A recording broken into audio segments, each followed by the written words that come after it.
사랑과 은혜가 충만하신 하나님 아버지, 언제나 변함없이 매일 기도회로 문을 열게 하심에 감사를 드립니다. 말씀을 사모하여 이 자리에 모였사오니 풍성한 은혜를 더하여 주시옵시고 날마다 성숙해지는 신앙인 될 수 있도록 인도하여 주시옵소서. 오늘 말씀을 듣고 기도할 때 성령님 깨닫는 지혜를 더하여 주시옵시고 마음의 치유와 회복이 일어나는 그런 은혜의 시간, 감격의 시간 될 수 있도록 친히 주관하여 주시옵소서. 오늘 하루도 기쁨과 감사 넘치는 하루로 인도해 주실 것을 믿으며 이 모든 말씀 거룩하신 예수님의 이름으로 간절히 기도드립니다. 아멘. 다 같이 찬송가 96장 찬양하신 후에 우리 민정기 권사님 기도 인도해 주시겠습니다.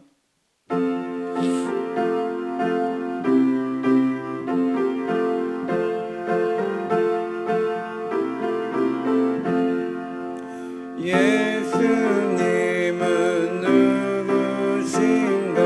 그는 나의 위로와 없는 나의 구속이며 정한 나의 높음과 잡힌 자의 노임 되고 우리 기쁨 되시네. 예수님 신과 온 교회의 머리와 온 세상의 구주시며 모든 왕의 왕이요 심판하실 주님 되고 우리 영광 되시네. 아멘. 민정기 권사님 기도 인도해 주시겠습니다. 사랑의 하나님 감사합니다. 죽음을 이기시고 부활하신 주님을 구주로 믿는 저희들이 허락하신 새 아침 영광 되신 주님 앞에 말씀 듣고 기도할 수 있는 은혜 주시니 감사합니다. 하나님, 지난 주간은 특별 새벽 기도로 온 성도들이 대속해 주신 십자가 사랑을 묵상하며 주님 앞에 감사하는 거룩하고 복된 한 주간을 보냈습니다. 구원의 참 소망을 잊어버리고 우리의 욕심 따라 살지 않고 늘 깨어 기도할 수 있도록 인도하옵소서. 성령님 함께하사 부활의 복음을 온전하게 전할 수 있는 믿음 되기를 소망합니다.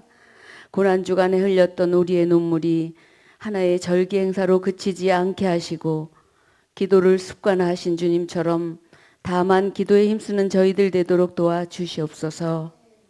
질병으로 고통 중에 있는 성도들을 긍휼히 여기사 능력의 주님 의지하여 간구드릴 때에 치유와 회복으로 다시금 함께 예배드릴 수 있는 은혜도 허락해 주옵소서. 성경 공부와 대신방 등 이어지는 교회의 여러 계획과 비전을 통하여 하나님 홀로 영광 받아 주시기를 원합니다. 이 시간 송영민 목사님을 통하여 거룩하신 하나님 말씀을 받을 때에 은혜를 더하셔서 저희들 심령에 새 소망이 채워지는 시간 되게 하옵시고 영육의 강건함을 힘입어 더욱 주님 기뻐하시는 예배자로 살기를 원합니다. 주님 도와주시옵소서. 사랑 많으신 예수님의 이름으로 기도드립니다. 아멘. 오늘 우리에게 주신 하나님의 말씀은 신명기 21장 1절에서 23절의 말씀입니다. 한 절씩 교독하신 후에 마지막 절은 합독하시겠습니다. 내 하나님 여호와께서 내게 주어 차지하게 하신 땅에서 피살된 시체가 들에 엎드려진 것을 발견하고 그 쳐 죽인 자가 누구인지 알지 못하거든.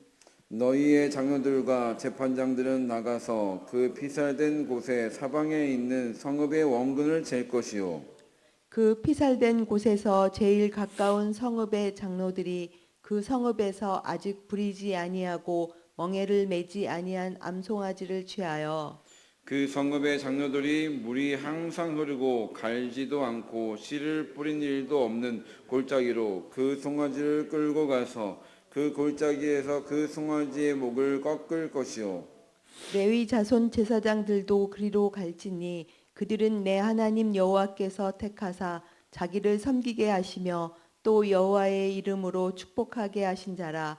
모든 소송과 모든 투쟁이 그들의 말대로 판결될 것이니라. 그 피살된 곳에서 제일 가까운 성읍의 모든 장로들은 그 골짜기에서 목을 꺾은 감송아지 위에 손을 씻으며 말하기를 우리의 손이 이 피를 흘리지 아니하였고 우리의 눈이 이것을 보지도 못하였나이다. 여호와여, 주께서 속량하신 주의 백성 이스라엘을 사하시고 무죄한 피를 주의 백성 이스라엘 중에 머물러 두지 마옵소서 하면 그 피 흘린 죄가 사함을 받으리니 너는 이와 같이 여호와께서 보시기에 정직한 일을 행하여 무죄한 자의 피 흘린 죄를 너희 중에서 제할지니라. 내가 나가서 적군과 싸울 때에 내 하나님 여호와께서 그들을 내 손에 넘기심으로 내가 그들을 사로잡은 후에 내가 만일 그 포로 중에 아리따운 여자를 보고 그에게 연연하여 아내를 삼고자 하거든 그를 내 집으로 데려갈 것이요 그는 그 머리를 밀고 손톱을 베고 또 포로의 의복을 벗고 내 집에 살며 그 부모를 위하여 한 달 동안 애곡한 후에 내가 그에게로 들어가서 그의 남편이 되고 그는 내 아내가 될 것이요 그 후에 내가 그를 기뻐하지 아니하거든 그의 마음대로 가게 하고 결코 돈을 받고 팔지 말지라 내가 그를 욕보였은즉 종으로 여기지 말지니라. 어떤 사람이 두 아내를 두었는데 하나는 사랑을 받고 하나는 미움을 받다가 그 사랑을 받는 자와 미움을 받는 자가 둘 다 아들을 낳았다 하자 그 미움을 받는 자의 아들이 장자이면 자기의 소유를 그의 아들들에게 기업으로 나누는 날에 그 사랑을 받는 자의 아들을 장자로 삼아 참 장자 곧 미움을 받는 자의 아들보다 앞세우지 말고 반드시 그 미움을 받는 자의 아들을 장자로 인정하여 자기의 소유에서 그에게는 두 몫을 줄 것이니 그는 자기의 기력의 시작이라 장자의 권리가 그에게 있음이니라. 사람에게 완악하고 패역한 아들이 있어 그의 아버지의 말이나 그의 어머니의 말을 순종하지 아니하고 부모가 징계하여도 순종하지 아니하거든. 그의 부모가 그를 끌고 성문에 이르러 그 성읍 장로들에게 나아가서 그 성읍 장로들에게 말하기를 우리의 이 자식은 완악하고 패역하여 우리의 말을 듣지 아니하고 방탕하며 술에 잠긴 자라 하면 그 성읍의 모든 사람들이 그를 돌로 쳐 죽일지니 이같이 내가 너희 중에서 악을 제하라. 그리하면 온 이스라엘이 듣고 두려워하리라. 사람이 만일 죽을 죄를 범하였으므로 내가 그를 죽여 나무 위에 달거든. 그 시체를 나무 위에 밤새도록 두지 말고 그날에 장사하여 내 하나님 여호와께서 내게 기업으로 주시는 땅을 더럽히지 말라. 나무에 달린 자는 하나님께 저주를 받았음이니라. 아멘. 매일 기도에 오신 여러분들을 진심으로 환영합니다. 이렇게 이른 새벽에 온라인으로 오프라인으로 기도의 자리로 오신 여러분들 발걸음이 정말 귀하다 생각합니다. 오늘 말씀을 통하여 하나님의 은혜가 여러분의 삶 가운데 풍성하기를 간절히 소망합니다. 최근 몇 개월간의 사건 사고를 살펴봤더니 이런 사건들이 있었습니다. 중학생인 아들과 어머니가 있었습니다. 그런데 중학생 아들이 자신에게 어머니가 야단을 쳤다고 너무 화가 나서 그 자리에서 어머니를 흉기로 28차례나 찔렀다는 것입니다. 그런데 문제는 자신의 어머니를 죽여놓고 자신의 모친에게 일방적으로 괴롭힘을 당한 가정폭력 피해자라고 자신은 피해자라고 그렇게 주장했다는 것입니다. 그리고 어떤 반성과 참회의 모습을 법정에서 보여주지 않았다는 것입니다. 이 10대의 학생은 20년형을 선고받았습니다. 또 50대가 술에 취해 고령의 80대의 아버지를 폭행한 사건이 있었습니다. 그 이유는 돈이 없었습니다. 돈을 달라고 했는데 돈을 주지 않자 아버지를 폭행한 것입니다. 1년 6개월형을 받았습니다. 또 아파트 주민 남성이 같은 아파트 주민 여성을 폭행하고 성폭행까지 하려는 사건이 있었습니다. 왜 그랬는가를 물었더니 군대에 가지 않는 여성에 대한 불만을 평소에 가지고 있었는데 이제는 더 이상 참을 수가 없어서 결국 범행을 저질렀다는 것입니다. 여성 피해 망상입니다. 징역 8년을 선고받았습니다. 또 이런 사건도 있었습니다.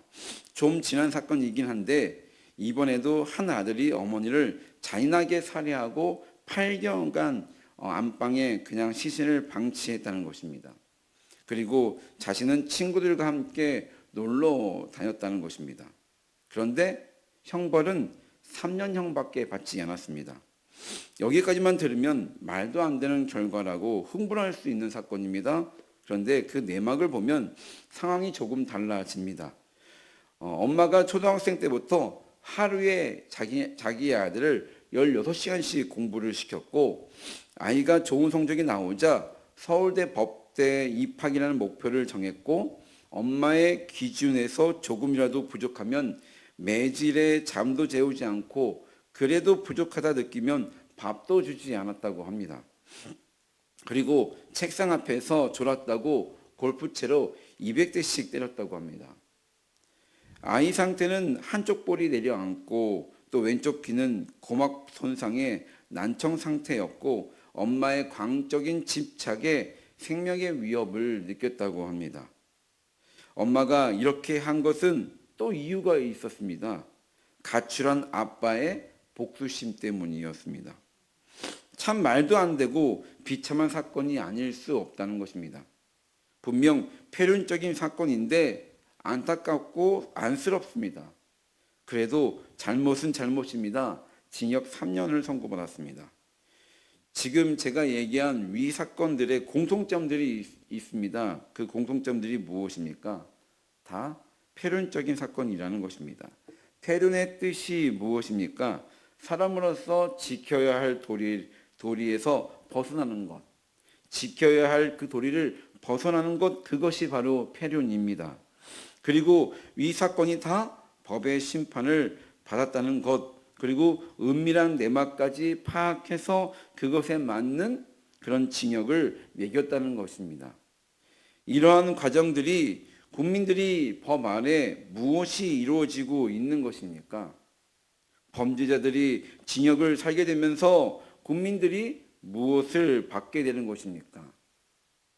보호를 받게 되는 것입니다. 법의 가장 근본적인 존재 이유는 바로 약한 자들을 지키기 위해서 존재한다라는 것입니다. 그런데 점점 세상이 타락해 법을 악용하는 일들이 자꾸 벌어지니까 그것을 보완하기 위해서 또 다른 법이 나오고 또 나오고 하다 보니 법이 복잡해지고 이런 법 때문에 오히려 사람들이 속박받고 거꾸로 피해를 입는 일들이 종종 일어나지만 그래도 법이 존재하기에 약한 자들이 보호를 받을 수 있게 되는 것입니다. 또한 이런 범죄는 질서가 무너지기에 벌어지는 일들이라는 것입니다. 하나님과의 관계가 무너지고 부모와 자식 간의 관계가 무너지고 이웃 간의 관계가 무너지고 질서를 잡지 못하고 무너지니까 이런 말도 안 되는 폐륜적인 사건들이 끊임없이 나타나는 것입니다. 내 욕심과 내 이익에 의해서 하나님께 세우신 그 질서를 무너뜨리니까 사람과 사람 사이의 신뢰도 무너지고 환경도 무너지고 이 세상이 무너지는 것입니다. 오늘 말씀도 마찬가지입니다. 아주 디테일한 하나님의 율법이 기록되어 있습니다. 살인자가 누구인지 안다면 공정한 재판을 통해서 살인죄를 물어야 하고 누가 죽였는지 끝내 밝히지 못했다면 공동체 대표들이 나서서 시신과 가장 가까이에 있는 성읍이 그 책임을 지고 속죄 의식을 치르라는 그런 내용입니다. 죽은 자를 보호하지 못한 것에 대한 의식입니다. 그리고 하나님께서 살인자를 처벌해 달라는 그런 탄원입니다. 그래서 9절 말씀에 이렇게 언급되어 있습니다. 같이 읽겠습니다. 너는 이와 같이 여호와께서 보시기에 정직한 일을 행하여 무죄한 자의 피 흘리는 죄를 너희 중에 제할지니라. 너희가 할 수 있는 한 정직하게 최선을 다해서 책임을 다하라는 그런 얘기인 것입니다. 둘째, 10절부터 14절까지는 인권 존중에 대한 부분입니다.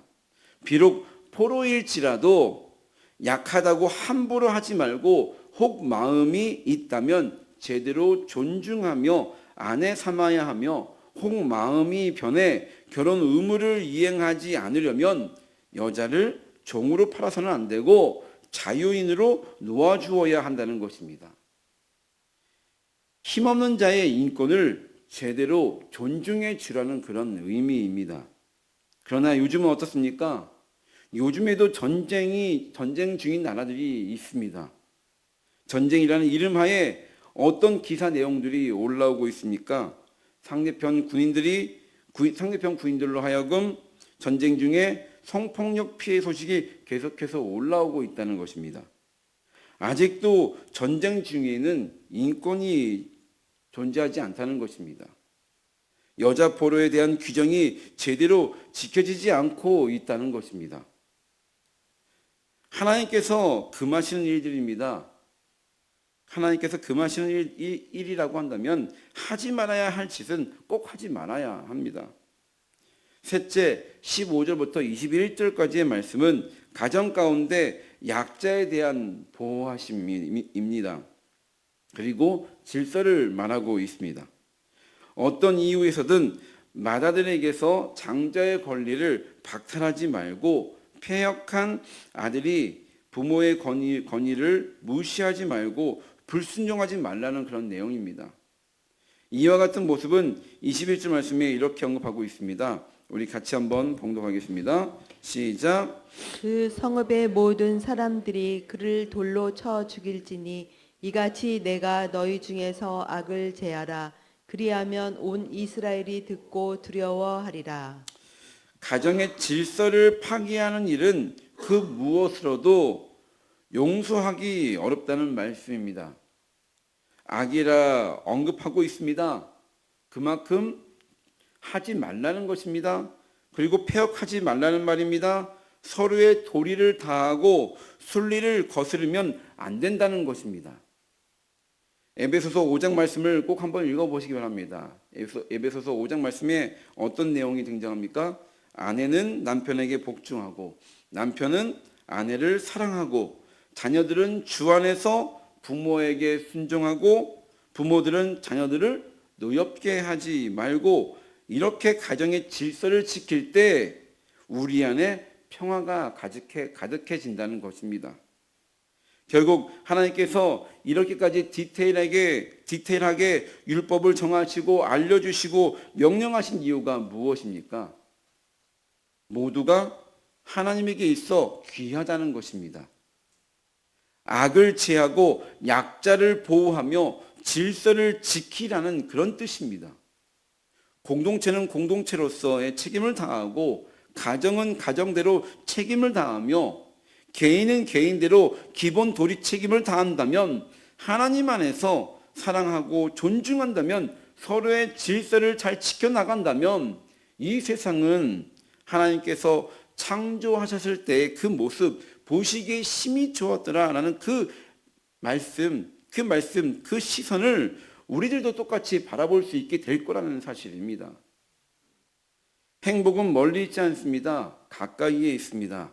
나에게 있습니다. 내 안에 있습니다.